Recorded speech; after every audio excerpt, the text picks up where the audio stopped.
네, 안녕하세요. 김영로 TV의 날짜 이야기입니다. 자, 오늘은 11월 11일이 되겠네요. 자, 11월 11일 하면은 뭐 엄청 여러 가지 그 기념일, 뭐 이게 공식적이든 아니면 그뭐 민간 차원이든 그런 기념일이 많이 있는 그 날이 되겠습니다. 왜냐면 11월 11일이니까 1111 이 네 개 겹치다 보니까 이제 별의별 얘기들이 다 나올 수가 있죠. 뭐 쉽게 보면 뭐 레일 데이, 그다음에 뭐 아니면 젓가락 데이, 아니면 이제 이 보행자의 날, 걸어가는 사람들을 발 두 개를 갖고 걸어가니까 이제 그렇게 이제 그 각종 그 기념일들이 많이 예, 만들어져 있는 그런 날이 되겠습니다. 특히 이제 빼빼로데이 이거는 뭐 아주 사람들이 아주 즐거워하는 그런 기념일이죠. 자, 그런데 이제 오늘이 그 결혼 출산 장려의 날이다라고 그렇게 이제 그 기념일을 만들자. 물론 민간 차원이니까 그런 그 지금 운동이 움직임이 일어나고 있죠. 그래서 어, 더군다나 우리나라가 이제 출산율이 이제 매우 낮기 때문에 저출산에 이제 고령화는 상당히 가속화돼 있죠. 그래서 정말 이 사회를 미래를 지키고 지탱을 하려면은 젊은이들이 많아야 될 텐데 젊은이들이 많으려면은 아이를 많이 낳아야 되겠죠. 그래서 결혼 출산 장려의 날이다라는 그런 민간 차원의 그 기념일을 이제 제정하는 그런 그 날이 되겠습니다. 그래서 그에 대해서 한번 좀 알아보는 시간을 갖고 그다음에 기존에 있는 여러 가지 어, 기념일에 대해서도 간략하게 알아보는 시간을 갖도록 하겠습니다. 네, 결혼 출산 장려의 날에 대해서 한번 알아보겠습니다. 자, 오늘은 결혼 출산 장려의 날이 선포되는 날이라고 말씀드렸죠. 이것은 그 사단법인 한국결혼출산장려협회에서 2024년 11월 11일을 어제 그러니까 10일 날 선포를 이제 한 겁니다. 11일 날 근데 왜 10일 날 선포했는지 그 이유는 잘 모르겠습니다만은 제가 또 연락을 받기로 10일 날 그 장소에서 어떤 장소에서 이제 좀 이따 이제 말씀드리겠지만은 어, 그 선포식을 가질 테니까 좀 참석을 해달라 하고 연락이 왔는데 제가 이미 다른 일이 있고 선약이 있었기 때문에 참석을 못했습니다. 한번 가서 좀 취지도 듣고 그다음에 야 정말 이거 필요한 일이구나 하고 이제 젊은 사람들한테 이렇게 뭐 장려를 하는 격려를 하는 그러한 어떤 그 마음가짐 그걸 좀 배웠어야 되는데 하여튼 그렇게 됐습니다. 뭐 여러분들 다 잘 아시다시피 이 우리나라 합계 출산율이 0.6이죠. TFR이라고 하죠. 이 합계 출산율이라는 것은 이제 이 가임기에 있는 여성이 평생 자기 그 이제 평생 동안 가임 기간 내에 아이를 몇 명 출산하느냐 그에 대한 통계예요. 그러니까 이제 0.6이면은 한 명을 안 낳는 거기 때문에 당연히 인구가 감소 추세로 돌아섰죠. 뭐 쉽게 볼 때 남녀가 결혼을 해서 아이를 둘을 이제 낳습니다. 그래서 그러면은 이 두 명이 두 명을 생산했으니까 어, 음, 인구가 줄어들지 않겠지. 뭐 이렇게 얘기를 하지만 사실은 그 TFR 2 가구도 조금 이제 부족한 숫자라고 하더라고요. 2.2인가 뭐 이렇게 좀 넘어야지 이제 인구가 유지가 되는.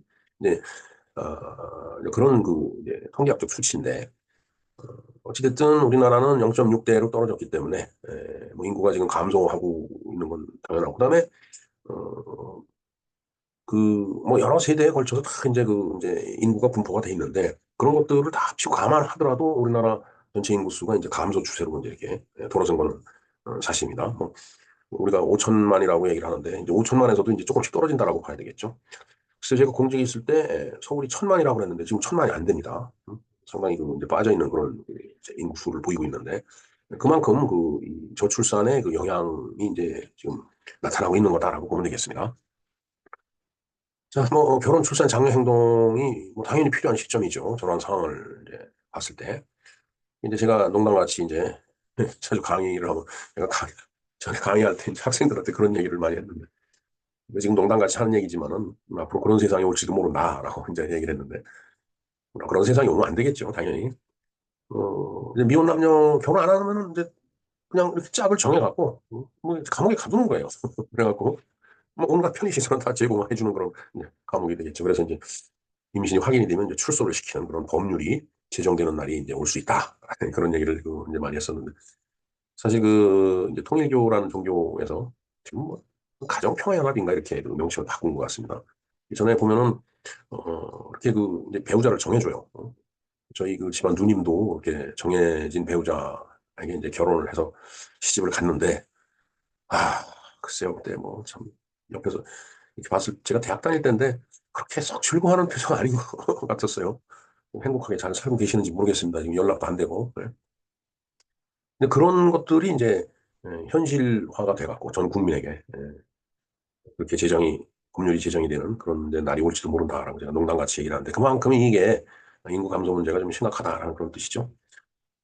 저도 뭐, 그 아들 녀석이, 이제 딸은 이제 그 애를 둘을 낳았어요. 그래서 아주 그냥 보기 좋죠. 그 딸 아들을 낳는데, 그러니까 이제 아니 저 남매가 이렇게 막 뛰어다니고 같이 놀고 그러는 거. 근데 아들은 이제 지금 딸만 하나인 상태인데, 그게 얼마 전에 이제 야, 이 하나 더 낳아야 되지 않겠느냐라고 얘기를 했다가 뭐 집도 봐야 되고 뭐 이런 얘기를 하는데 참 이 뭐라고 참 얘기하기 어렵더라고요. 그래서 꼭 그 애 키우는 거는 애 낳아서 키우는 거 꼭 그런 쪽으로 연결을 시켜서 얘기를 해야 되겠느냐.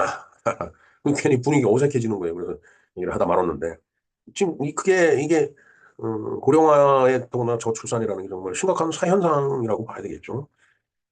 음, 저출산은 그렇게 벌써 이제 심각한 현상이고 고령화도 마찬가지죠 지금.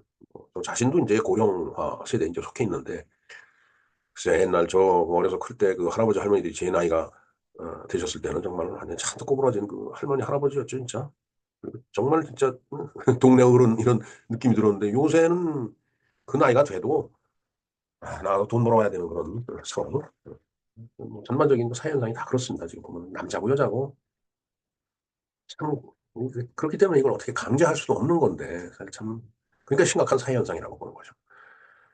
자, 그래서 고령화에 대해서 제가 좀 말씀을 좀 드리고 싶은 거는 너무 합리적으로 지극히 합리적으로 너무 오래 살지 말자. 그런 방법을 좀 강구해야 되는 거 아니냐. 글쎄 어떤 분은 그러더라고요. 120살까지 살기로 했다. 그래서 너무 길지 않나요? 그랬더니 뭐 어차피 불가능하니까 그냥 그렇게 목표를 세워놓고 뭔가 노후 생활을 계획을 해야 된다라는 차원의 얘기라고 그래서 그 말 자체는 이해는 되더라고요. 하여튼 제가 그 여기저기 동네 이제 인사 다니고 그러면서 이 고령화 문제 나왔을 때 이거 합리적으로 우리 너무 오래 살지 말아야 된다라고 얘기를 하면 어른들이 그렇게 싫어하더라고요. 뭐 당연히 싫어하겠죠. 합리적인지 비합리적인지 모르지만 오래 살지 않는다라는 것은 바로 자기가 죽어야 된다라는 그런 뜻으로 해석을 하는 거예요, 이분들이. 사실 또 그런지도 모르겠고요. 자, 어찌됐든 저출산 문제와 고령화 심각한 문제인데 제가 한국결혼출산장려협회에서 받은 그 공문을 한번 좀 보여드리겠습니다. 자, 사단법인 한국결혼출산장려협회에서 결혼출산장려날을 홍보하기 위해서 선포식을 개최합니다. 본 행사에 꼭 참석해 주셔서 큰 힘이 되어 주시면 감사하겠습니다. 선포 행사는 10월 10일 날 했어요. 하루 전에. 서울 교대에서 했네요. 참, 자, 그래서 결혼 출산 장려날이 바로 11월 11일이 되겠습니다. 그래서 한 부부가 두 자녀 이상의 가족 구성을 의미하는, 그래서 이제 이게 11월 11일이다라는 뜻이 되겠습니다. 뭐, 빼빼로데이가 아니고, 뭐, 빼빼로데이도 빼빼로데이죠. 네. 한 부부, 일일, 두 자녀, 일일. 근데 이상이라고 했어요. 아까 말씀드렸지만은, 둘을 나가서는 인구가 줄어들죠. 자, 그래서, 한국 결혼출산장려협회 이사장이 이제 이 공문을 저한테 보내주셨는데, 이름이 황트보라예요. 아니, 이 이름도 이상해요. 뭐 개명을 한 건지. 드보라라는 이름이 이제 우리 눈에 없는데, 이게 도대체 어떻게 된 건지 모르겠습니다. 자, 그리고 오늘은, 뭐, 여러 가지 그 날이 겹쳐 있죠. 뭐, 여러 가지 날이 겹쳐 있는데, 그거에 대해서는, 제가 필요에 따라서 지난해 방송해 드렸던 내용을, 오늘 그 이 방송 뒤에 이렇게 연결시켜서, 영상을 제작하는 걸로 한번 해보겠습니다. 네, 일단은 이 출산 장려라는 측면에서 봤을 때 그 날짜 이야기에 대한 김영로 TV였습니다. 감사합니다.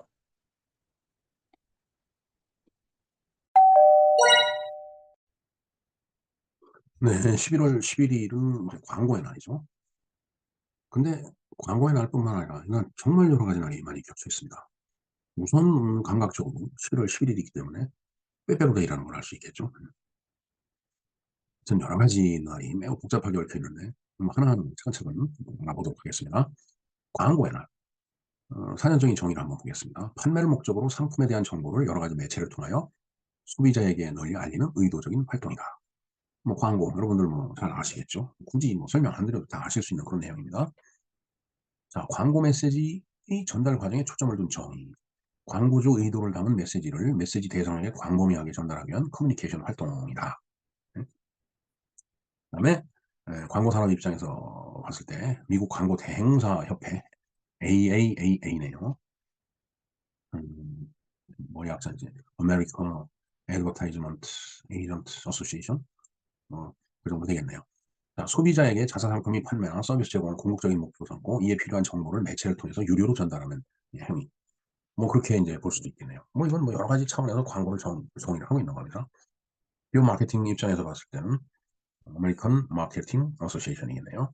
명시된 광고주에 의해서 아이디어, 상품 혹은 서비스가 비개인적으로 제시되고 촉진되는 유료의 형태다. 뭐, 마케팅 입장에서 그렇게 얘기를 할 수 있겠네요. 예. 그다음 산업 측면에서 보면은 산업혁명 이후 대량 생산 체제가 확립되어 생산과 함께 대량 소비를 가능하게 하는 대량 전달, 특히 대중매체 광고를 중심으로 발전해온 역사적 과정을 반영한 것으로 광고란 기업이 생산한 상품 및 서비스를 소비자에게 알리고 소비를 촉진하는 가장 중요한 수단으로 기업 존속을 위한 필수 불가결한 기업 활동으로 인식되고 있으며 나아가 산업 순환과 성장의 촉매고시를 하는 것이 바로 광고다. 네, 산업의 순환, 성장. 음, 그렇죠. 산업이 순환이 되고 성장이 되려면은 뭔가 자꾸 만들어지고 판매가 되고 소비가 되고 이래야 되는데 그러한 일을 하기 위해서는 바로 광고가 그 촉매고시를 하고 있다라는 그런 얘기가 되겠습니다. 네. 자, 그러면 실제로 그 광고의 날 신문 기사를 하나 보도록 하겠습니다. 2021년 광고의 날 캠페인. 광고에는 힘이 있다. 아주 멋있는 말입니다. 광고에는 힘이 있다. 이게 매드타임스라는 그 이제 마케팅 디지털 타임스, 마케팅 커뮤니케이션 at 디지털 타임스. 그러니까 MAD 이렇게 된 거네요. 그러니까 MAD 타임스, 매드 타임스. 그래서 매드 하면 미쳤다는 뜻이기 때문에 광분하는 뭐 그런 의미를 좀 강조하려고 저는 그 조어를 한 모양입니다. 자, 뭔가 그 광고를 바라다보고 있는 아이들이 있네요. 요거 자체가 광고네요. 바로. 광고에 힘이 있다. 자, 우리나라에서 가장 오래된 캠페인은 무엇일까? 바로 광고의 날 기념 캠페인이다. 광고의 날 기념 광고 캠페인은 한국광고총연합회 전신 한국광고연구협의회 창립 3주년을 맞아 1973년 7월 26일 처음으로 집행했다. 광고의 날은 1993년부터 11월 1일로 변경 기념하고 있다. 그러니까 처음에는 7월 26일을 이제 뭐 광고의 날 같이 그렇게 했었던 모양이네요. 그런데 93년부터는 11월 11일로 변경이 됐다라는 얘기가 되겠습니다. 자, 광고의 날 첫 번째 캠페인은 제1기획이 생활에 도움을 주는 광고라는 헤드라인이 인쇄 광고였을 제작했다. 조금 말이 어색하네요. 그 후 광고의 날 캠페인은 광고인들이 자발적인 참여로 매년 이어졌고 제작을 맡은 대행사는 기획, 디자인, 카피 등 제작 일체를 자비로 수행했고 완성된 광고는 전국의 신문사, 방송국, 잡지사의 지원을 얻어 무료로 게재가 됐다. 현재는 저렇게 이제 광고가 진행이 됐던 것 같습니다. 올해 광고의 날 캠페인은 제1기획이 제작한 광고에는 힘이 있다. 아니다. 한국광고영상제작사 협회 회장이 맡았다. 한국광고청년학회 창립 50주년을 맞은 광고의 날. 광고인이 하나 되어 새로운 50년을 힘차게 만들어가길 기원한다. 기자가 썼는데 말이 어색한 부분이 좀 많이 있네요. 지금. 네, 이렇게 11월 11일은 광고의 날이 되겠습니다. 자, 그런가 하면은 오늘은 농업인의 날이기도 합니다. 11월 11일이 농업인의 날이면서 또 이게 1111이니까 바로 직립을 얘기하죠. 그러니까 지체장애인의 날이고요. 그래서 이 농업인의 날과 지체장애인의 날을 방송번호 33번 바로 요 주소가 되겠습니다. 작년 2022년 11월 1일 날 방송을 해드린 적이 있네요. 네. 이 영상을 참조를 좀 해주시기 바랍니다. 자, 그런가 하면 11월 11일이기 때문에 우리나라에서 가래떡데이라는 그 이제 그 민간 기념일이 있네요. 가래떡데이. 가래떡이 길쭉하잖아요. 일자로. 그러니까 그 가래떡 뺄 때 보면 이게 진짜 쭉 빠지죠. 그거는 이제 그래서 그 중간에 이제 툭툭 끊어갖고서 이제 그 나중에 떡처럼 쓸 때 이제 그 가래떡을 그렇게 쓸어서 이제 그 떡국을 만드는 그런 떡청을 만들어내는데 하여튼 가래떡 데이라는 게 일자이기 때문에 그게 형상화된 것이 가래떡 데이가 되겠습니다. 뭐 당연히 가래떡은 우리나라 떡이니까 우리나라에 있는 거죠. 그다음에 고행자의 날. 글쎄 달이 두 다리로 걸어간다라는 걸 형상한 거죠. 그러니까 111이니까 두 사람이 걸어가는 거라고 보면 될까요? 보행자에는 대한민국입니다. 그다음에 젓가락의 날도 있어요. 뭐 젓가락이 길쭉한 거 두 개니까 1111 당연히 젓가락이 연상이 되죠. 젓가락의 날이 되겠습니다. 그다음에 이제 아까 잠깐 얘기했지만 지체장애인이라 지체장애인이라고 하는 것은 이제 이 팔다리 이 사지에 그 이제 장애가 있는 경우에 이제 지체장애인이라고 하죠. 이제 다리 같은 경우에 그 다리가 이제 일자로 그 이제 대변이기 때문에 지체장애인의 날을 111, 11월 11일을 이렇게 지체장애인의 날로 정해놓고 있습니다. 한국지체장애인협회에서 정했네요. 그다음에 일리네어 데이. 사실 이건 조금 애매한데 밀리네어 백만장자죠. 근데 이제 무슨 뜻인지는 모르지만 그 밀리네어에서 M자를 빼버리니까 일리네어가 되죠. 그래서 일리네어 뭐 백만장자 이런 장자인지 모르겠습니다. 일리네어 데이. 뭐 아마 회사 이름을 저렇게 정했던 것 같아요. 그래서 이렇게 소개가 되고 있는데 구체적인 내용이 나오질 않아서 더 이상 설명을 드리기가 어렵네요. 그다음에 이제 잠깐 아까 말씀드렸던 빼빼로데이. 빼빼로데이. 옛날에는 빼빼로데이 조그만 과자 이런 걸 하나 이렇게 사서 서로 건네주고 그랬는데 요새는 뭐 그냥 박스로 빼빼로데이라고 그러더라고요. 손바닥만한 빼빼로데이 상자가 아니고 진짜 가슴에 안을 만한 정도의 커다란 상자에 빼빼로데이 과자를 갖다가 서로 관심 있는 사람한테 나눠주는 그런 날이 될 것 같습니다. 그다음에 광군절 이건 중국인데 독신자의 날이라고 합니다. 뭐 일이 이제 혼자니까 독신자의 날이라고 연상이 되겠죠. 그다음에 이제 우리나라에 레일데이가 있죠. 네. 이건 철도청에서 이제 하지 않았을까 하는 생각이 드는데 기찻길이 이렇게 레일이 어, 일자로 쭉 뻗어 있으니까 11월 11일을 레일데이로 지금 정했습니다. 그다음에 이 11월 11일 이게 일자는 하나니까 모두 하나데이 1111 모두 하나죠. 이건 대한민국의 하나금융그룹 금융그룹이죠. 하나은행 거기서 이제 이렇게 자체적으로 이렇게 정해놓은 것 같아요. 자, 그런가 하면은 우리 가국의 날이기도 합니다. 오늘이. 그다음에 해군 창립일이 되기도 해요. 해군. 예, 이 11월 10일 이게 사자잖아요. 이렇게 선비사자. 그러니까 이 해군은 뭔가 음, 그야말로 뭐 땅개라고 부르는 일반 육군 정말 그 소총을 들고 땅 위에서 뛰고 그다음에 산 고지를 점령하기 위해서 뛰어 올라가는 그런 그 군인이 아니고 뭔가 바다에서 싸우는 그 신사와 같은 그런 이미지를 가져서 그랬는지 모르지만은 11월 11일 예, 11월 11일에 일자를 이렇게 열십자 밑에 놓으면 이제 사자가 되죠. 뭐 토자로 볼 수도 있습니다. 네. 이 선비사자 두 개를 이제 11월 11일로 형상화해서 해군 창립일로 창립일이기도 하다라는 얘기죠. 그리고 우리 가곡의 날인데 이 가곡의 날에 대해서는 좀 더 내용을 연구를 해서 다시 한번 말씀드리도록 하겠습니다. 예, 자 그런가 하면은 내일은 세계 폐렴의 날이 되겠네요. 방송번호 34번입니다. 2021년 11월 12일 날 세계 폐렴의 날에 대해서 방송을 해드린 적이 있네요. 어찌됐든 1월 11일은 정말 그 가지 여러 가지의 그 어떤 기념일, 뭐 민간인이 됐든 개인이 됐든 뭐 회사가 됐든 아니면 뭐 국가적이 됐든 아니면 뭐 단체가 됐든 기념하는 날이 엄청 많은 여러 가지의 날이에요. 진짜 그냥 1111 똑같은 것이 네 번 반복되듯이 기념일도 여러 그 기념일이 중첩돼 갖고서 하루에 모두 기념을 해야 되는 그런 날이 되겠습니다. 11월 11일. 그냥 단순하게 빼빼로데이만 알고 있었는데 여러 가지 날이 많이 겹쳐 있다는 것을 알 수 있었습니다.